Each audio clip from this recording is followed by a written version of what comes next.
नमस्कार, आप देख रहे हैं एक्स्ट्रा डोज। बेतिया डीयू को लेकर बहुत सारी बातें अब हो रही है। जिस तरीके से डीयू के आवास पर विजिलेंस का छापा पड़ा और कई बैंक अकाउंट्स कितने गहने बरामद किए गए हैं। मतलब इतनी बरामदगी हुई है कि अब इसे कहा जा रहा है धन कुबेर, बिहार का धन कुबेर कहा जा रहा है।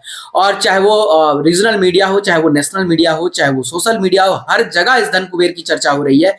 लेकिन फिर भी इस धन कुबेर की गिरफ्तारी नहीं हुई। आखिर गिरफ्तारी क्यों नहीं हुई? हेमंत सोरेन झारखंड के मुख्यमंत्री, उन्हें ईडी ने इसलिए गिरफ्तार कर लिया क्योंकि जमीन घोटाले का शक था। बाद में उन्हें बेल भी मिला और कोर्ट की तरफ से उन्हें बड़ी राहत दी गई। अरविंद केजरीवाल दिल्ली के मुख्यमंत्री, उन्हें भी शराब घोटाले में होने के शक में उन्हें गिरफ्तार किया गया था। अब मामला आगे बढ़ चुका है। अब मामला जो, लेकिन पहले उन्हें किस लिए गिरफ्तार किया गया था? क्योंकि उनकी संलिप्तता उसमें झलक रही थी। साफ नहीं था कि वो इसमें इन्वॉल्व है कि नहीं है, लेकिन एक सीएम को जब गिरफ्तार किया जा सकता है।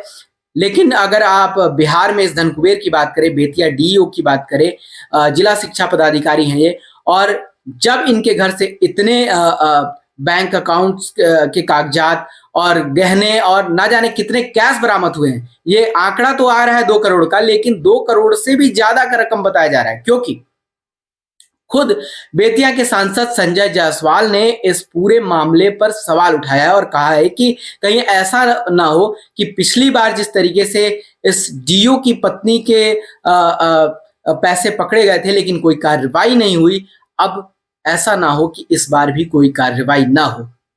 क्या इस डीओ को कोई बचा रहा है? क्या कोई मंत्री इसके पीछे इन्वॉल्व है? इन पर ठोस कोई कार्रवाई नहीं हो रही है। निलंबित कर दिया गया है, लेकिन निलंबन क्या काफी है?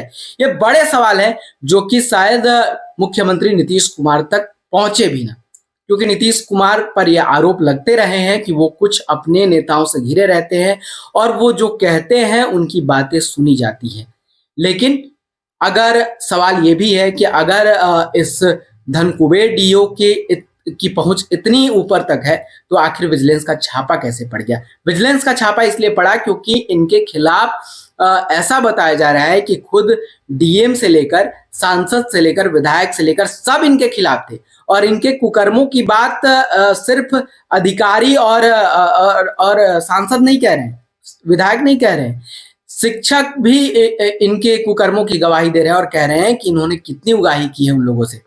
शिक्षक संघ इस डीओ के पीछे पड़ा हुआ था और फिर भी अगर इसकी गिरफ्तारी नहीं हो रही है, फिर भी इनके खिलाफ कोई ठोस कदम नहीं उठाए जा रहे हैं, तो आप समझ लीजिए कि शिक्षा विभाग और नीतीश कुमार की जो वो नीति है कि जीरो टॉलरेंस की नीति भ्रष्टाचार के खिलाफ, वो कितनी कारगर है और उस पर बिहार सरकार किस तरीके से काम कर रही है। शिक्षा मंत्री सुनील कुमार से पूछा गया मोतिहारी में कि आखिर कार्रवाई क्यों नहीं हो रही है, तो उन्होंने कहा कि हमने तो निलंबित कर दिया है इन्हें।